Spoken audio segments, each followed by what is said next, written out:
Swadikap, welcome back to another episode of Thai League Central Podcast. Happy 2021. Happy New Year's to all the listeners out there. Our first podcast of the year. Talau here, joined by Gian.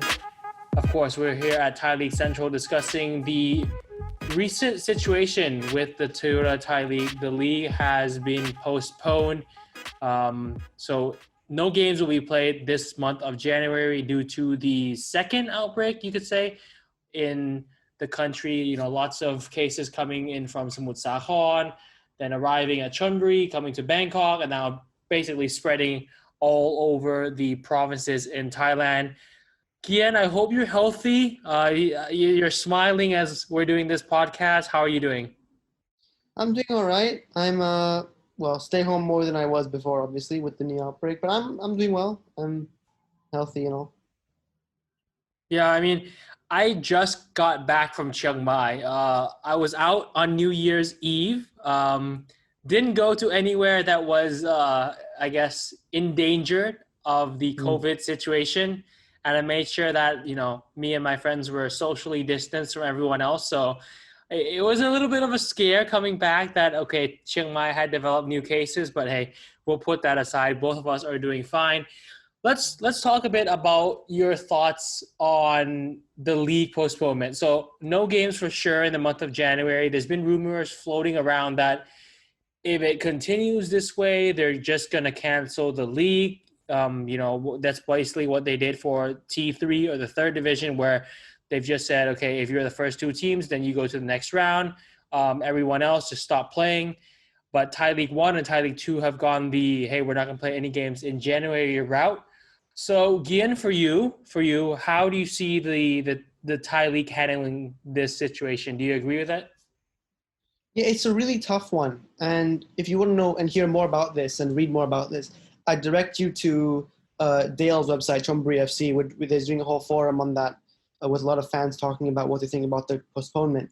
And I weighed in on that. And my point on that forum was basically that there was almost no other option for the Thai League because, of course, Thai League players, Thai League coaches are not in a quarantine bubble and they're not being tested as regularly as, say, Premier League players or, you know, American sports, how regularly they're testing. So it's really hard to justify making these exceptions for players when regular citizens might have to quarantine going to some provinces. I think Korat put up a quarantine for people from Bangkok. A lot of people coming out of the main hit places like Samut like Rayong and Jeonbuk often will have to quarantine going to other places. So it's really hard to justify breaking those rules for footballers. But when I saw what they did with T3, I was actually quite concerned. Because I think how they handled T3 was a mistake, in my opinion.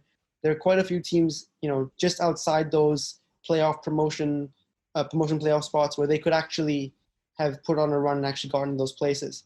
And furthermore, a lot of T1 clubs loan out young players to T3, and they won't see any competitive football now until September, most of those clubs. So that was a very worrying decision.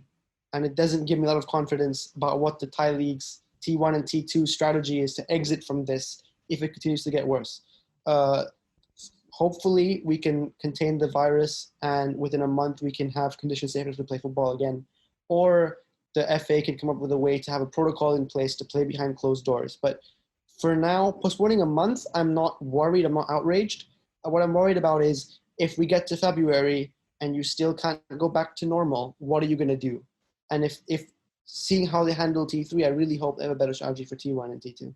Yeah, there's been so many rumors floating around of how the league will deal with this. I spoke to someone inside the FA as well, and they told me that right now it's almost day by day. The cases have not been dropping at all. We're seeing around 300 per day, so it doesn't look promising for the Thai league. And I think another solution that they're handling is they're going to try and push for the February return. I'm hearing a lot from the FA. I'm hearing a lot from people in the Thai League that they're pushing very hard for the return in February. It's going to be closed doors for sure. Like that, first game of the second leg where it was all closed doors throughout the Thai League.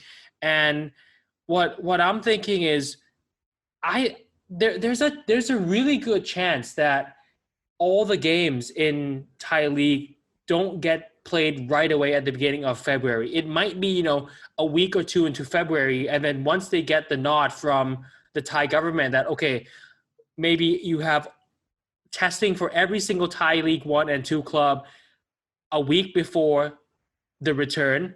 If it goes well, so all negative cases, then we'll have games playing again, closed doors, and then it might transition to 25%, 50%.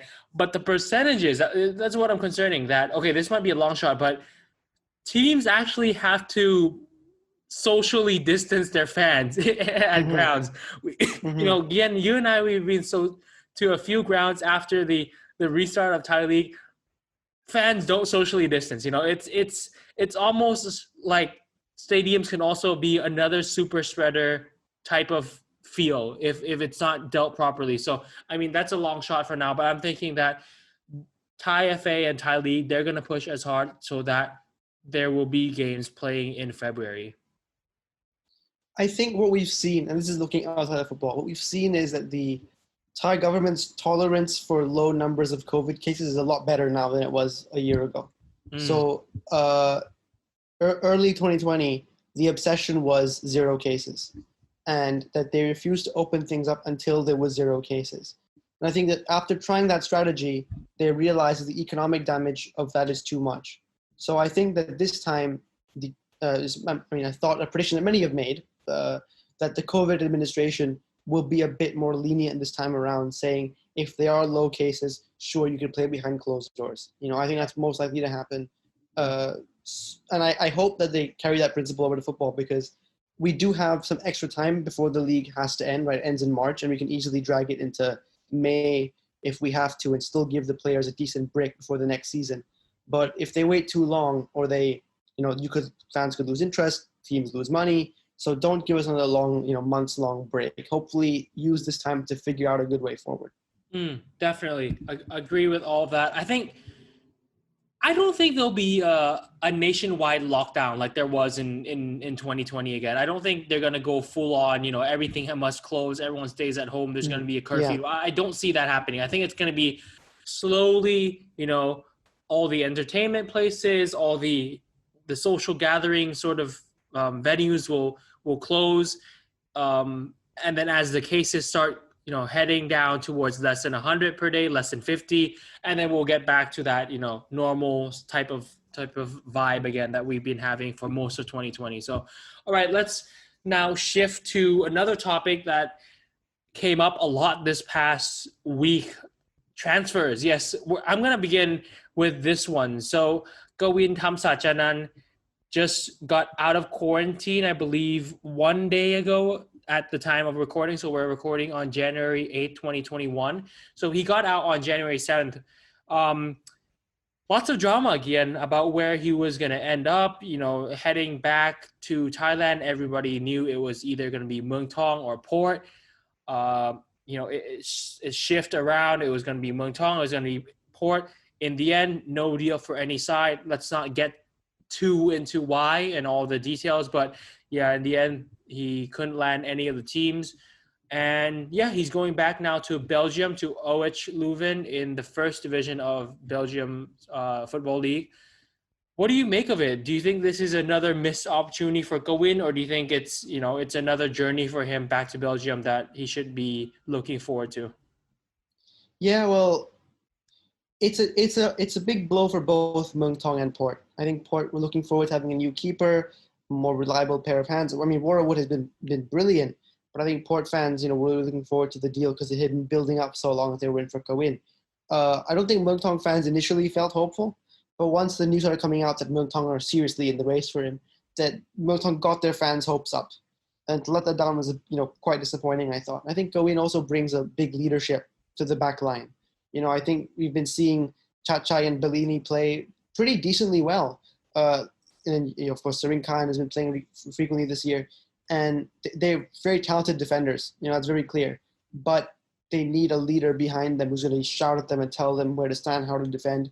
And that was missing sometimes. Against BU, I felt for one of the goals, like the players out of position and a keeper could organize that defense, it'd be much stronger.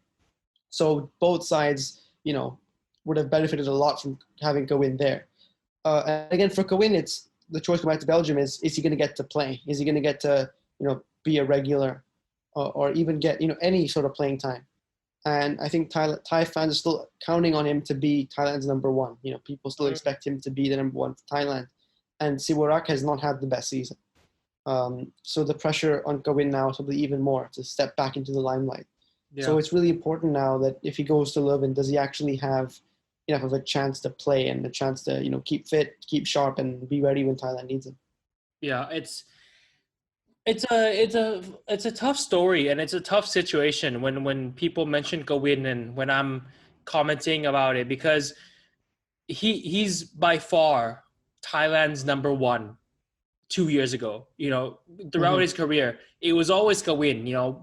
Since 2013 to 14, heading all the way up to the end of 2018. And even though he went to OH for the first, part of 2018, and he didn't get to play, when he flew back to Thailand for that King's Cup in 2019, everybody was still bagging him as the number one. And when he made that mistake against Vietnam, everything turned. People were saying, why aren't we pushing for Siwarak? Why aren't we pushing for a new Thai keeper? And I think the narrative sort of switched to, if he's not getting a lot of playing time, maybe he's not Thailand's number one anymore. But deep down inside, I think Thai fans are smart enough to realize Kawin's by far the most talented goalkeeper if he plays consistently. There's nobody at all at his level, and there's nobody at all that comes close to the athleticism that he has right now at the age of 30. There's been Patiwat, there's been Pirapong, who can play out the back, who can have all those qualities. But Kawin is by far the best if he gets consistent playing time. And I think that a lot of Thai fans are starting now to lose faith in Kawin because he's not getting that playing time anymore, and he's dropped in terms of his quality. And we've seen him make mistakes at the national team level, which you just can't do. So it's a tough narrative for him. If he doesn't get the playing time he needs at OS Leuven, then maybe it's time that Thailand puts all the eggs in the basket of someone else and pushes another goalkeeper to be number one. Yeah. I don't think, that Thai fans are turning on Kawin's ability as a goalkeeper. I think people are saying that if you want to, to be a goalkeeper, a big part of it is sharpness. And you get that sharpness from playing regularly. So I think a goalkeeper is uniquely affected by a long spell out, which maybe other players are not. That's just my opinion. I'm not a goalkeeper or goalkeeper coach or anything like that. My opinion, from what I see, is if you're not constantly experiencing game situations as a goalkeeper, you can struggle when it comes down to those crunch moments. Because Kawin in that game wasn't bad. Just that one moment happened and he wasn't sharp. Yeah. And that's what you get from not playing. So I think if Kawin is not playing, it's totally legit for fans to say, look, we have young guys in Thailand who are improving. Patiwat has been very good for Sukhothai, very consistent. Pirapong has been pretty decent for Sukhothai, right? I think that they have the right to say, look, these guys are sharper. Give them a shot. Give them a chance. And it's on Kawin to keep himself sharp and to fight for his place as number one. Yeah, definitely. Another deal, now we've talked about a player who used to play for Muangthong. I think it's fair to talk about a player who is currently playing at Buriram. Sasalak Haiprakhon, the star wingback there. Of course, he's been getting a lot of attention from teams around the region, and there's been rumors floating around last week. I think a Korean journalist, I can't remember his name, tweeted out or posted on social media that Jeonbuk Hunyai Mortars were interested. And of course, Jeonbuk play a lot of ACL football against Buriram. So they've probably seen Sasalak in form before, that Sasalak was a priority for them because their left back position is not as deep as they wanted the team to be heading into the 2021 season. So lots of Thai fans were posting a lot of images of Sasalak and Jeonbuk and saying, hey, so he's going to be the second ever player to play in Korea after Pirapong Piwon, who did phenomenal there at FC Seoul. And it was quickly turned down because Sasalak came out and posted on his Instagram that I'm not looking for a move. I'm very happy here at Buriram. It's my hometown club. I grew up here. They gave me everything I have today. And yeah, he played the safe route. He said that maybe the future, you never know. But as of today, he wants to stay and he doesn't want to move yet. So what do you think of the Sasalak situation there? Well, to start, I think it's Buriram saying to Sasalak, "Don't go yet. We need you." I think that we debate. I mean, Sasalak can say, "I don't want to go." I mean, I'm sure he loves his club. He loves Buriram. There's no doubt about that. He loves Buriram. But I think it's Buriram's choice ultimately. That said, Sasalak, don't go. And you can understand why. They're in a tough situation. They look so much better when he's on the pitch. That time he was out when he got injured after the lockdown, they've been so much better since he came back. And they need points now. They need points. They need to come second at least and win the FA Cup to call it a good season. They need to be back in the group stage of the Champions League. So you can understand why they didn't let him go. That being said, I really wish they had, because Sasalak is the kind of player who can do well in the K-League. He's got the physical traits down. He's really tough, and having him play in the K-League would be massive for Thailand. I think he should probably get into every Thailand squad because of how versatile he is. He can play both flanks, both fullback positions, and Jeonbuk need a player like that now. All their fullbacks are aging, and there's not enough depth there. He could have definitely gotten game time. And if they now go, for example, Don Van Hao from Vietnam, and they sign him instead to replace Sasalak, for example, just saying, if they were to fill that ASEAN quota, that's Vietnam gaining a massive asset, because if you're playing for Jeonbuk, you're going to improve a lot. So I really wish that Buriram had said yes to this transfer, especially since they went and signed Jakit Laptorku just a few days later, who could play as a left wing back if needed. And they could have probably signed somebody else. There's plenty of good left backs around, more defensive left backs if Gama wants to play a back four, which he's hinted at. So yeah, I mean, I felt that there was the situation and the chance was there to let him go. I wish they had, but I can understand why they didn't. Yeah, and talk about Sasalak. It's his birthday today, so happy birthday to Sasalak. He's just turned 25 years old. I think that age is a special number, not just because hey you're 25 and in Thailand it's sort of that age where you've fully become an adult, but for him I think he's entering a crossroads period almost in his career where okay you're not necessarily a youngster anymore. We look back, Sasalak, he's a youngster, he's Buriram's up and coming guy.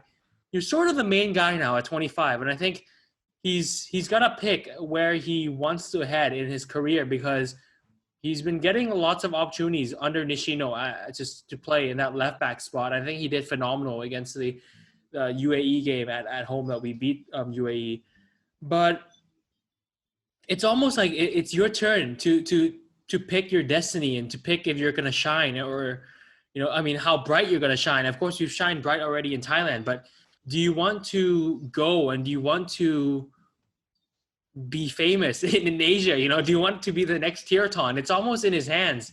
And I feel like I agree with you. It's almost wasted if he just stays in Thailand for the next few years and doesn't go anywhere, because he's won 2 Thai League titles already. He's won the Thai Community Shield competition as well. He's played almost 80 games in the Thai League, played 14 games in the AFC Champions League, over 100 apps for Buriram already at 25 years old. So I think it's about time to find a new challenge. And we know that lots of Thai clubs like to hold on and like to make the most out of the Thai players that they have. But if you go and interview Jay Shanatip or Thirathon or even Tirasin, Mui Tirasin, they all say if they can turn back time and leave when they're 25, 26, 27, all of them would take it. Every single one of them would take it. And I know that Jay Shanatip is entering that age now where he's closer to 30 than his early 20s. But even he said, if I could have gone when I was 21, 22 and be as mature as I am right now, I would. And Sasalak's 25 now, sitting there like, you've won a few league titles now. Maybe it's time to follow the footsteps of someone else and be the next great that leaves the country and makes, a name for yourself and a name for for your club and a name for the country. And I feel like it's a missed opportunity here. I think he should have begged Buriram, hey, let me go, and proved himself to Korean fans and the rest of Thailand that, hey, he's going to be the next great thing. What do you think about that? Do you think it's a missed opportunity, isn't it? Absolutely. And I hope that the current players who are 21, 22 years old are listening to Chonatip and Tiraton and saying, okay, if the chance comes now, don't think I'm still young, I can be comfortable in Thailand and then go push myself. Yeah. They should be saying, I should go out of my comfort zone right now. So the sooner I go out of my comfort zone, the better player I'll end up being. And, I hope that every footballer wants to be the best footballer they can be. I hope that everyone who plays Thailand wants to be the best they can be. Yeah. And if that's the case, then they should jump these opportunities when they can. Yeah. Okay. Let's talk a little bit more on Buriram, but not on the deals going out. Now the deals coming in. Gian, you had a very good chance to talk to Alexandre Gama, a coach that is very close to you. What do you think about the Buriram model? Because this is now the third set of foreigners that's come in the same season. Yeah, I think changing a lot is, not the best idea. When Buriram was successful, is because they kept the same foreigners together. They kept Diogo, they kept Tunez, and they had a good run. In our interview with Gama, which hopefully will be out by the time you listen to this podcast, or maybe within a day or so of it going up, he said he doesn't want to change much anymore. He thinks these guys can come in and stay for a while. They're all very high-quality players. They all played regularly in the top division in Brazil. Digao, Maicon are very well known. Samuel as well. They all have a Fluminense background, but Digao and Maicon he worked with when they were kids in the Fluminense Academy. So he knows these guys very well, and he also thinks really highly of Brandon O'Neill because Brandon O'Neill played in Korea and played in Australia and did well in both those leagues. So I think these guys look like the real deal as well. I said that about the previous players, and I think you will see that. I think you will see Jiri Kanyuk is absolutely the real deal. I think he's going to be incredible at Korat, and I think Kelic will be incredible at Jeonbuk. But Buriram changed again. They made their choice. And I think that, again, if these are Gama's picks and Gama gets to use them the way he wants to, they should do very well. Yeah, definitely. It's a weird one because Buriram's gone sort of the we're going to offload all you players. We're going to max out basically the transfer quotas. But when you look at other teams around the top region, it seems to be a split trend, because if you look at the table, I'll pull it up right here. So BG's gone, top of the league. BG's gone just the main, one change where they have Diogo coming in and Toti going out, right?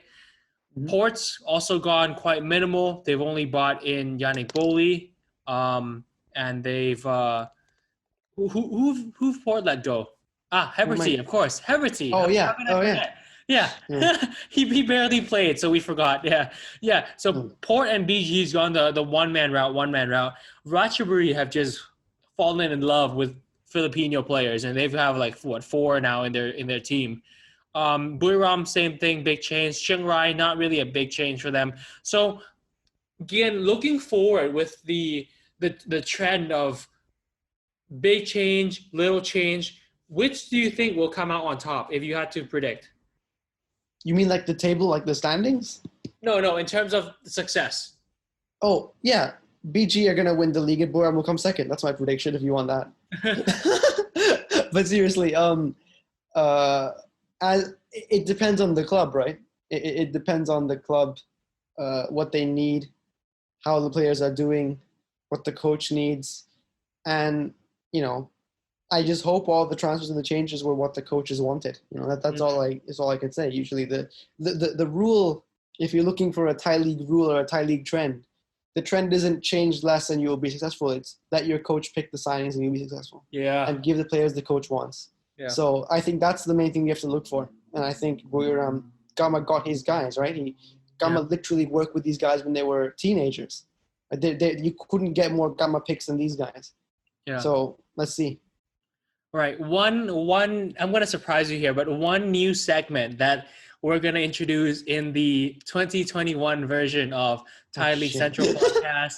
We're going to bring the hot takes back. I mean, I've done this for my own personal podcast, but we're going to now integrate this into Thai League Central. Gian, I'm going to shoot right now at you. Dennis Murillo is the current top goal scorer with 11 goals. Who's your pick to be Thai League's top goal scorer? I'm going to give you some time. I'll talk you through it right now to pull up the stats and look at the players who are now on top for the goals and stuff. But I mean, there's been a trend in the past, I guess, 9 years now that it's been all foreigners. I think the last Thai player who shared it was 2012 with Tierson and Clayton Silva, the year that Muangthong went undefeated. But yeah, as of now, Dennis has 11 goals. Do you see him as the main man continuing this trend, or do you think that someone's going to overtake him? I can easily see Dennis finishing as the top scorer, especially with Kanyuk in his team now, and all the assists he can get from Kanyuk and all the supply he's going to get. I can see him continuing this run and coming top scorer. And I look at the guys around him. So just behind him, you've got Victor Cardozo at center back.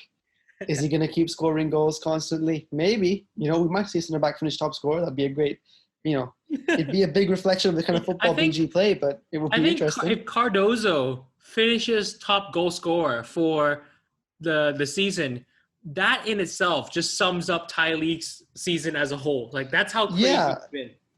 It sums up that, to quote Ob, I don't believe this, and I'd like to apologize to Coach Dusit before I say this.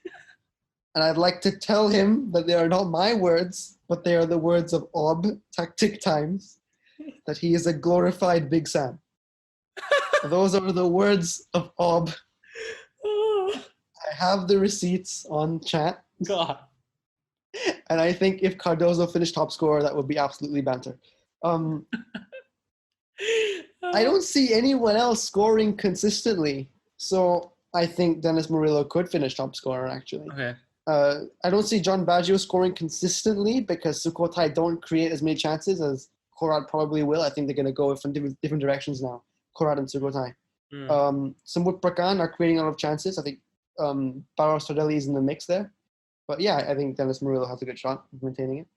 I think Dennis Murillo will finish in the top 3, but I have a weird feeling that Heberty Fernandez is gonna go ballistic and score a bunch of goals for Bangkok United.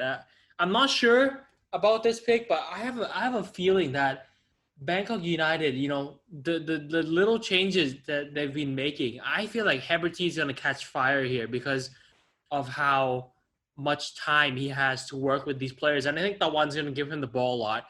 Although for the assists, I'm going to give it to Jeonbuk. I think that he's absolutely on fire. He just got named in the top 20 Asian footballer lists for AFC. Go vote for him as well.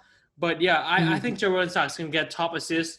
And I have a feeling that Heberty is going to prove a lot of people wrong, and he's going to finish top goal scorer for Thai League. So about Heberty, and I'm going to attempt to talk tactics a little bit. Okay, go for it. I'm not an expert, but before he had Durley in his team last year, he scored only 3 goals in the first leg. He only scored 3 goals in the first leg. Mm-hmm.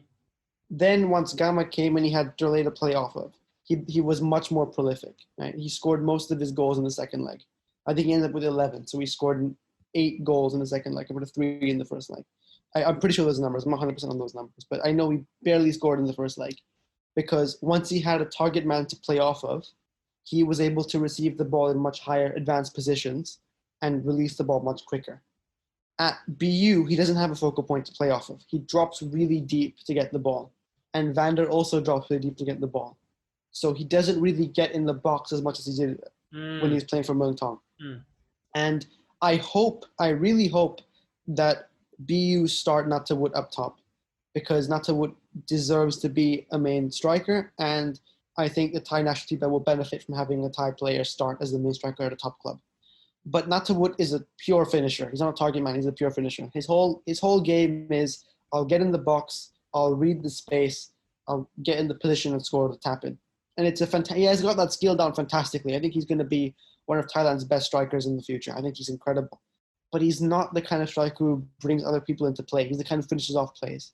So I think that Heberty will have the same problem that he had under Kirchich, for example, or under Yoon Jong-hwan, for example, where he just drops too deep. I think he'll have that same problem. So I don't see him scoring that many goals in the second leg. I mean, Heberty is definitely one of the best foreign players to play in a Thai league, like ever, for sure. But even the best player in the world will struggle if he doesn't have the right system around him, right? I mean, I could be wrong. You know, Coach Ban has done a lot in his career, and he could well prove me wrong. But I just look at the squad that he has there and the players that he has. I think Heberty will do well, but he has a lot of goals to score to catch up to number one. So I still, my money's still on Dennis. All right. Yeah, we'll see whose take comes out correct in the end. Anyways, thank you so much for joining me again. Until next time, peace.